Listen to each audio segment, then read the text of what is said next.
In just the last 4 weeks alone, there have been at least 8 separate deadly shooting sprees all across the country.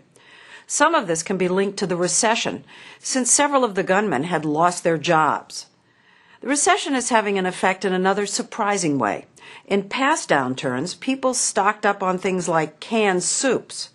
But this time, it's guns. Even as the stock market has plummeted, shares in Smith & Wesson have nearly quadrupled since November, and sales of guns are going through the roof.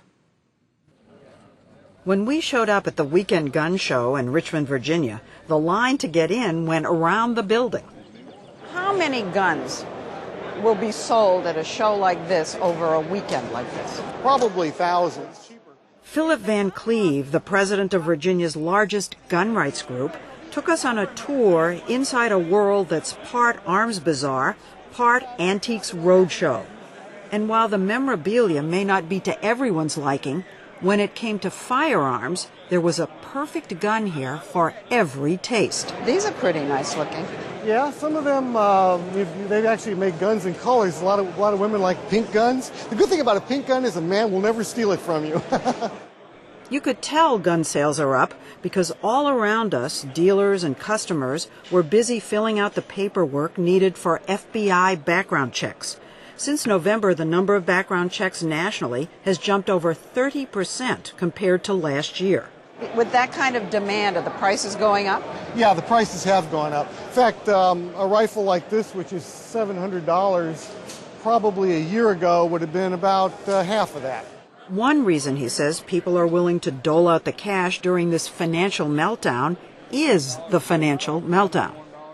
We're being told all the time that, oh boy, the economy could just collapse and we could fall into chaos. Well, chaos is a good reason to be able to protect yourself. And this is what are in people's minds and driving them into these shows and gun stores. And it's a form of insurance policy. You could imagine if we truly had a collapse of the economy and it was hard to find food, those that did manage to hang on to food might find themselves in a precarious position. But the bigger reason for this gun rush is best summed up by this gun show commercial.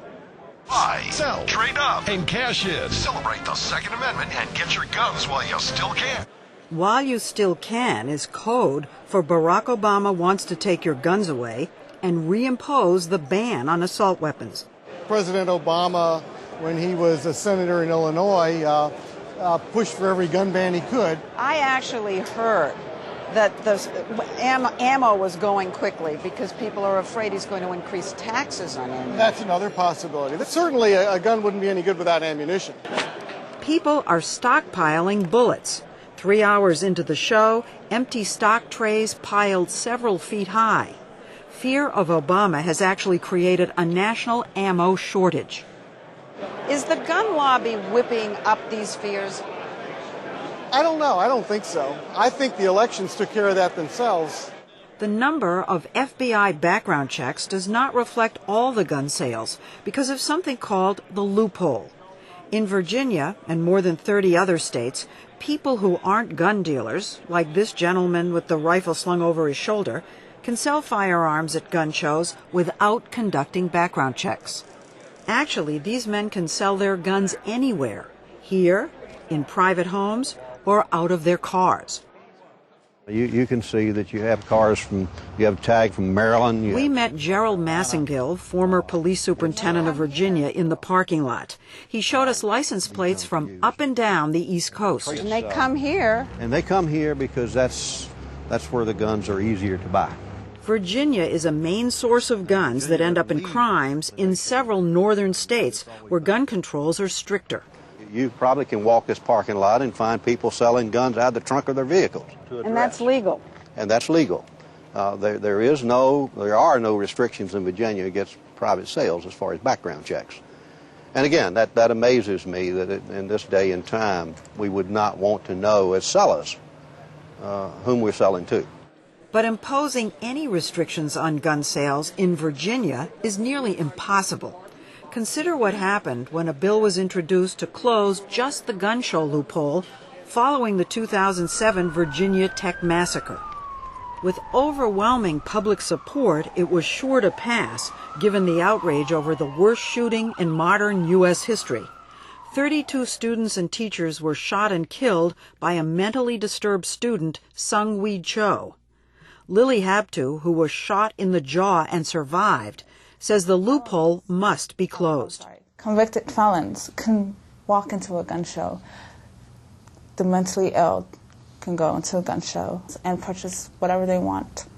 Without a background check? Without a background check. Why not make it uniform and have everybody go through the background check? Well, how about making it uniform and have nobody go through the background check? The Second Amendment doesn't say you can get a gun if you go through a background check. Lily and several of the Virginia Tech family members lobbied to close the gun show loophole. They created Facebook groups and YouTube clips. No background check. No gun, no excuses.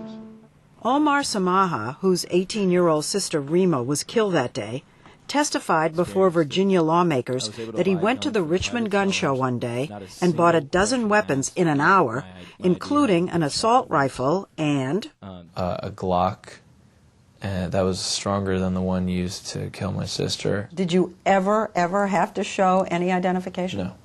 Were you ever asked? I was asked, but I refused. So what happened?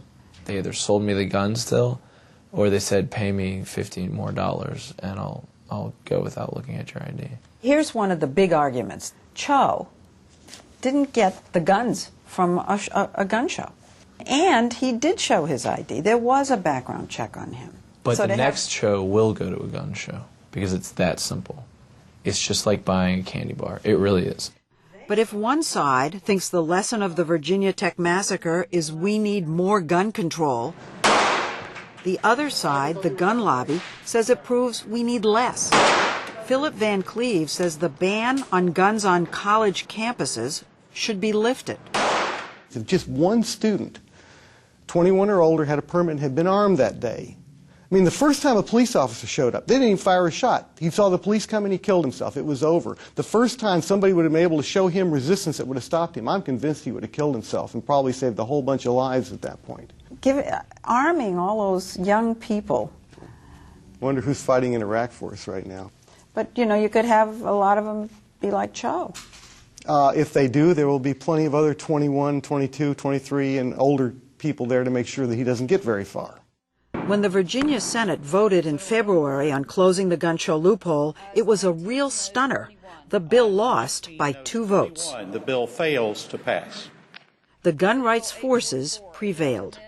You had so much going for you. You had the emotion, you had parents, you had survivors speaking out. Police chiefs. Police chiefs, Yep. you had the governor of the state, and it still went down. Why? I would have to say that the gun lobby must have a strong base in Virginia. And so she and Omar are looking to Washington, now that the Democrats are in control, and with so many fresh examples of gun violence, from the Mexican drug cartels along our southern border to a string of deadly domestic shootings where assault weapons were used. As in Alabama on March 10th, a gunman crossed the state, killing 10. In Oakland, California on March 21st, a man killed 4 police officers, 2 with an assault weapon. And in Pittsburgh on April 4th, 3 policemen were gunned down.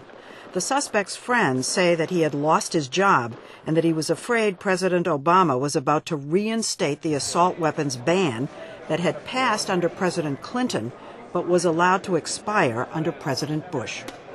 So actually this whole, right up there to that rifle he's handling are all AKs. Now why AKs and other firearms, once forbidden under the ban, now fill entire tables. Is it an assault weapon? You can even buy them without a background check. These assault weapons are essentially designed and made to kill numbers of people in close combat. Senator Dianne Feinstein of California was the author and champion of the assault weapons ban in 1994. They become the gun of choice of drug cartels, of gangs, of people who are mentally incompetent. Our police on the streets are essentially outgunned. Lesley, Friday I was at a funeral in Oakland, California. 4 police officers slain. Senator Feinstein wants to reinstate the assault weapons ban. But what are her chances? Listen to the number 2 Democrat in the Senate, Dick Durbin of Illinois. We don't debate guns around here much anymore. We used to. Basically, we reached a point where there just aren't many people who will stick their political necks out to vote for sensible gun control. Just too big a hassle. A hassle because of what happened in 1994. After the assault weapons ban was passed, the Republicans won both houses of Congress, and the National Rifle Association got a lot of the credit. But now the Democrats are back in control. Don't you think that there's been a big political shift in the country? Towards guns, yes. Towards Democrats? Democrats aren't all anti-gun. And we saw some Republicans get kicked out of the Senate and replaced with some much better Democrats. Much better meaning? For guns. He's right, and 65 Democrats in the House who are, quote, for guns, signed this letter opposing bringing back the ban. You have lots and lots of Democrats who got support from the NRA this time. And so they agree with the NRA. They'll vote with the NRA. I'm not going to disagree with that at all. She admits she's facing daunting opposition. The National Rifle Association essentially has a stranglehold on the Congress. Has anybody, the Democratic leadership in the Senate, or anybody from the administration looked at you and said, back off? No. Nobody said a word to me. And what about President Obama, who NRA supporters like to call the great gun grabber? His website says he wants to make the expired federal assault weapons ban permanent. But the White House doesn't seem to be interested in bringing it up anytime soon. There's some sense that the president has so many crisis issues on his plate right now that the idea of bringing up guns, which is considered part of the culture wars, would be such a diversion. I agree with you. I wouldn't bring it up now. So you're going to hold off? That's correct. And I'll pick the time and the place, no question about that. It appears that overall public support for stricter gun controls has been eroding. According to the Gallup poll, 60% favored stricter gun laws in 2000. That number is now down to 49%, the lowest point since Gallup started asking the question.